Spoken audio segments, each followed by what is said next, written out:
Guys, meron tayo ritong 3/4 kilo ng maya-maya mga bossing. So napakaraming nalalansan sa isda na to mga bossing, which is totoo naman yan. And yung iba pinapride nila, pero kami ayaw namin ng nagmamantika na sinigang. So ang pinaka the best way talaga para tanggalin yung lansa ng maya-maya is babad nyo siya sa suka mga bossing. Babad nyo lang siya sa suka mga boss. Yan, okay manghinayin sa sa suka kasi kapalit naman yan masarap na putahe mga bossing.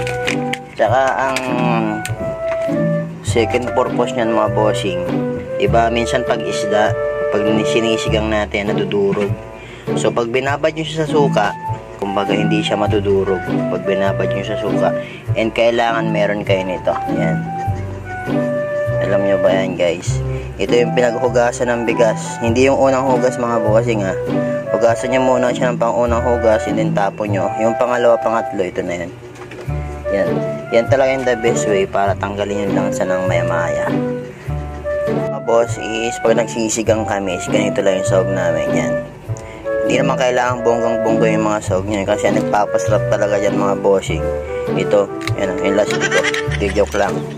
Ito mga boss. Nor sinigang na isda recipe mix mga bossing. Ito yung gagamitin niya mga bossing. Napakamabisa yan mga bossing sa sinigang. Let's go. Papakaluin lang natin itong mga bossing, itong pinaghugasan ng bigas.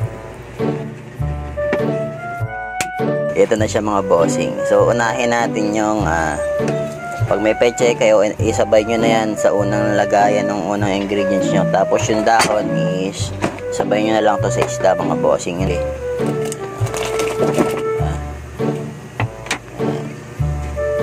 Para na siya mga boss. So pag lumambot, medyo lumambot na yung tangkay niyan. So lagyan na natin isda.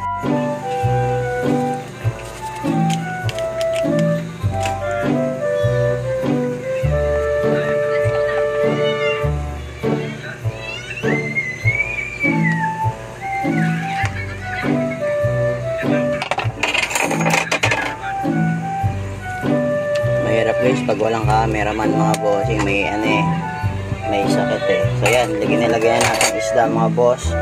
Tsaka yung sinigang na isda recipe, hindi nilagyan na rin natin yan ng paminta, betchin, asin. Hindi lang natin pinakita, so sabay na rin natin ito boss. May nakaligtas na tangkay pero okay lang yan. Lubog lang natin. So hintayin lang natin kumulo mga boss, okay na yan. Pag lumambot na yung gulay, mga bossing, matik na yan, luto na rin yung isda na yun. Hindi naman mahirap lutuin yung isda, hindi naman matagal lutuin yung isda mga boss. So takpan lang natin yan mga boss, hintayin natin kumulo, okay na yan. So guys, pakita ko sa inyo yung sinasabi ko sa inyo kanina. Ayun diba? Diba hindi siya nadudurog. Ganyan ang epekto pag binababad nyo sa suka yung isda, hindi siya nadudurog.